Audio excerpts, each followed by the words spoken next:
C'était une soirée d'automne dans une petite ville de la banlieue parisienne. Dans le salon de la famille Dupont, la lumière tamisée d'une lampe d'angle éclairait les visages fatigués mais attentifs de Claire et Marc, assis sur leur canapé usé. Leur fils adolescent, Lucas, jouait distraitement sur son téléphone, tandis que leur fille cadette, Emma, coloriait un dessin à la table basse. Comme chaque mois, Claire et Marc s'étaient réunis pour faire leur compte, une tâche devenue de plus en plus oppressante. Les factures s'empilaient, électricité, loyer, courses alimentaires, essence et même les frais scolaires. Ce soir-là, une lettre de leur fournisseur d'énergie annonçait une nouvelle hausse de 15% des tarifs pour le début de l'année 2026. Marc soupira profondément. « Comment on va faire ?» murmura-t-il, les yeux fixés sur l'écran de la calculatrice. Claire, silencieuse, savait qu'ils n'étaient pas seuls dans cette situation. Partout en France, des millions de familles ressentèrent la même pression. Le coût de la vie grimpait inexorablement et l'avenir semblait de plus en plus incertain. Cette scène, presque banale, reflète une réalité qui touche des millions de Français en 2025. Le coût de la vie en France est en train de s'emballer, porté par une combinaison de facteurs économiques, géopolitiques et environnementaux. Inflation persistante, hausse des prix de l'énergie, tensions sur les chaînes d'approvisionnement et politique fiscale pesante. Les causes sont multiples et leurs impacts se font sentir dans tous les aspects de la vie quotidienne. Dans cette vidéo, nous allons explorer les raisons de cette flambée des coûts, ses conséquences sur les ménages français et les stratégies que les familles, comme celle des Dupont, peuvent adopter pour se préparer à cette tempête économique. Depuis la crise sanitaire mondiale de 2020, l'inflation est devenue un sujet incontournable. En France, l'indice des prix à la consommation, IPC, a bondi de manière significative. Selon l'INSEE, l'inflation annuelle en France atteignait 6,2% en 2023. Et bien que les chiffres officiels pour 2025 montrent une légère baisse à environ 4,5%, les prix des biens et services essentiels continuent de croître plus rapidement que les salaires. Pour la famille Dupont, cela signifie que chaque euro dépensé a moins de valeur qu'il y a un an. Les courses alimentaires, qui représentaient 12% de leur budget mensuel en 2020, en absorbent désormais près de 18%. Une baguette qui coûtait 0,90 € en 2020 se vend aujourd'hui à 1,20 € dans leur boulangerie locale, une augmentation de 33% en 5 ans. L'inflation alimentaire est particulièrement douloureuse. Les produits de première nécessité comme la viande, les produits laitiers et les légumes ont vu leur prix grimper en flèche. Par exemple, le prix du beurre a augmenté de 25% entre 2023 et 2025, tandis que celui des pommes de terre a bondi de 20% en raison de mauvaises récoltes liées aux conditions climatiques extrêmes. Claire, qui planifie soigneusement les repas familiaux, a dû réduire la consommation de viande et privilégier les produits discount, souvent moins qualitatifs. Avant, je pouvais acheter du poulet fermier pour le dimanche. Maintenant, c'est du poulet premier prix. Et encore, pas toutes les semaines, confie-t-elle. L'énergie est un autre moteur de cette crise. Depuis la guerre en Ukraine en 2022, les prix du gaz et du pétrole ont connu des fluctuations dramatiques. En France, où l'électricité est majoritairement produite par des centrales nucléaires, on aurait pu espérer une certaine stabilité. Pourtant, la réalité est tout autre. En 2025, les tarifs réglementés de l'électricité ont augmenté de 35% par rapport à 2022, selon la Commission de régulation de l'énergie, CRE. Cette hausse s'explique par plusieurs facteurs: la maintenance coûteuse du parc nucléaire vieillissant, la dépendance au gaz pour compenser les baisses de production, et les investissements massifs nécessaires pour la transition énergétique. Pour les Dupont, la facture d'électricité est passée de 120 € à 180 € par mois en 2 ans. Marc, qui travaille comme technicien dans une usine, a tenté de réduire la consommation. Ampoules LED, thermostat Say baissé à Ellen de 19 Histoire degrés less plus Celsius complexes et douche plus et courte pour puissance tout de le la monde. Bible. Mais ces L'histoire efforts de ne Judah suffisent et pas à Tamar, compenser Tyri la de hausse des Gemise prix. 38. On dirait qu'on est Recit est puni pour riche de essayer themes d'être téléphones. responsable, lâche-t-il frustré. Le gaz utilisé pour le chauffage de leur appartement n'est pas en reste. Une augmentation de 20% des tarifs est prévue pour l'hiver 2025-2026, rendant les mois froids encore plus redoutables. Le logement, qui représente en moyenne 30% du budget des ménages français, est un autre poste de dépense écrasant. À Paris, le loyer moyen pour un appartement de 50 mètres carrés atteint 1 500 euros par mois en 2025, une hausse de 10% par rapport à 2022. En province, les augmentations sont plus modérées, mais tout aussi significatives. À Nantes, par exemple, le loyer moyen a grimpé de 8% sur la même période. Pour les locataires comme les Dupont, qui vivent dans un 3 pièces de 70 mètres carrés en banlieue parisienne, le loyer de 1 200 euros par mois engloutit près de la moitié du salaire de Marc. Les aides au logement, APL, ont été revalorisées en 2024, mais cette augmentation de 3,5% est loin de suivre l'inflation.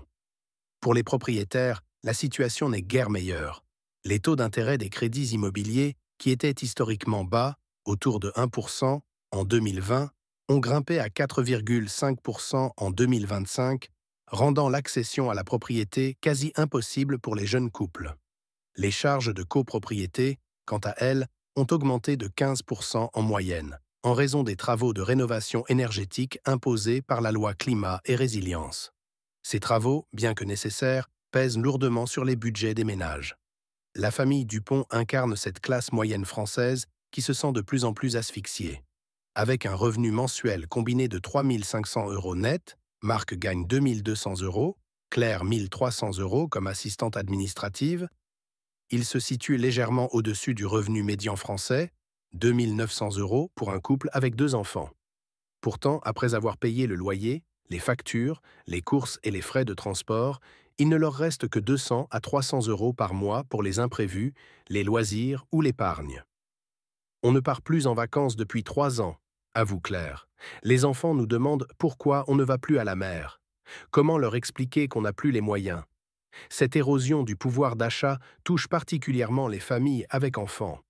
Selon une étude de la DRAES, les dépenses contraintes, logement, énergie, transport, alimentation, représentent désormais 60% du budget des ménages modestes et moyens, contre 50% il y a 10 ans. Les loisirs, la culture et l'éducation sont les premiers à être sacrifiés. Lucas, qui rêve de devenir ingénieur, suit des cours particuliers de mathématiques. Mais Claire envisage de les arrêter pour économiser 80 euros par mois. C'est un crève-cœur, mais on n'a pas le choix, dit-elle. Au-delà des contraintes financières, cette crise du coût de la vie engendre une profonde anxiété.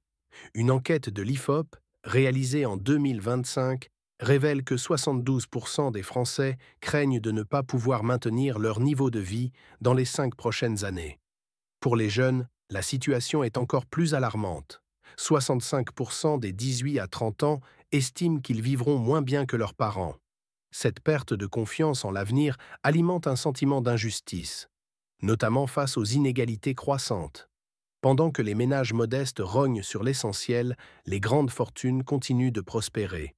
Comme en témoigne l'augmentation de 12% du nombre de millionnaires en France entre 2023 et 2025, selon le rapport Capgemini.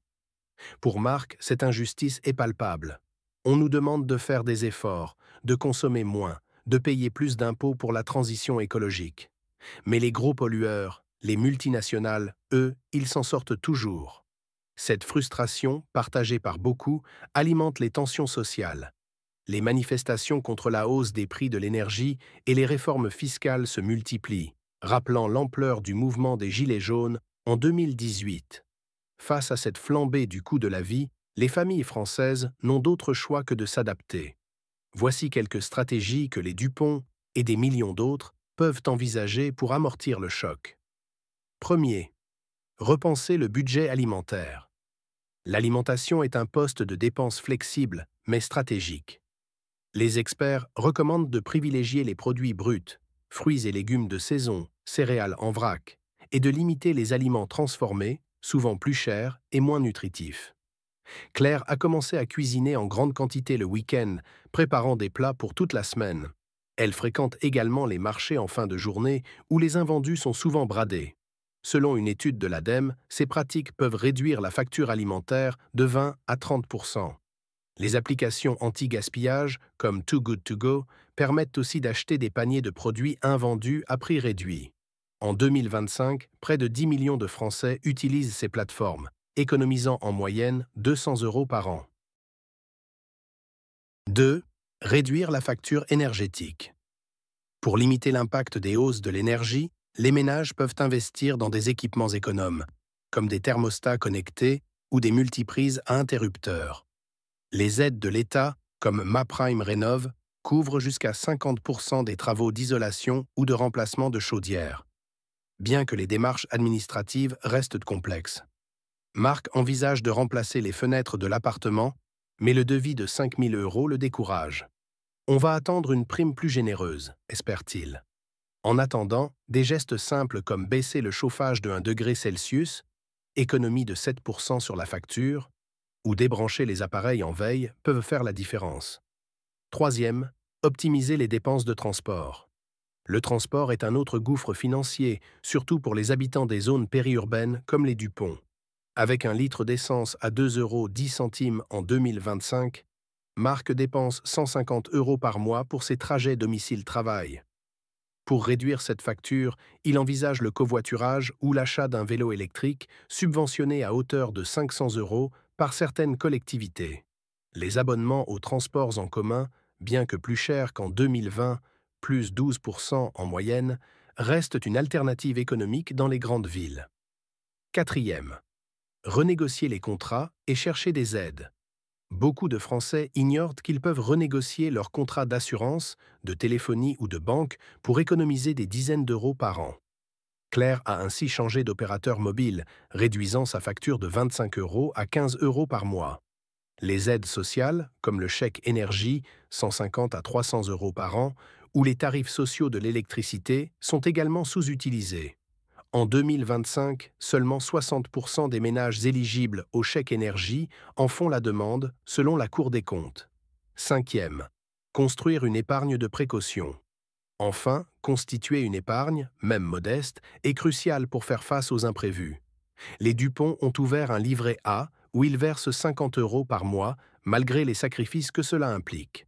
Avec un taux d'intérêt rehaussé à 2,5% en 2025, ce livret reste une solution sécurisée, bien que peu rentable face à l'inflation. En refermant leur carnet de comptes ce soir-là, Claire et Marc échangèrent un regard lourd de sens. Ils savaient que les mois à venir seraient difficiles, mais ils étaient déterminés à protéger leur famille. Comme des millions de Français, ils apprenaient à naviguer dans cette nouvelle réalité économique faite de sacrifices, d'ingéniosité et de résilience. L'explosion du coût de la vie en France n'est pas seulement une crise économique, c'est un défi humain qui met à l'épreuve la solidarité, la créativité et l'espoir d'un avenir meilleur.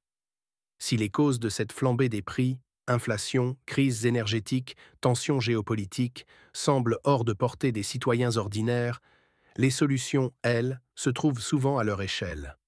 En repensant leurs habitudes, en s'organisant collectivement et en exigeant des politiques publiques plus justes, les familles comme celle des Dupont peuvent non seulement survivre, mais aussi poser les bases d'un mode de vie plus durable.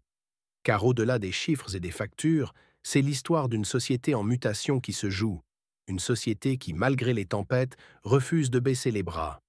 Merci d'avoir regardé cette vidéo jusqu'au bout. N'hésitez pas à la partager autour de vous, à mettre un petit like si elle vous a plu, et surtout à vous abonner à la chaîne pour nous soutenir et ne rien manquer de nos prochaines vidéos. À très bientôt.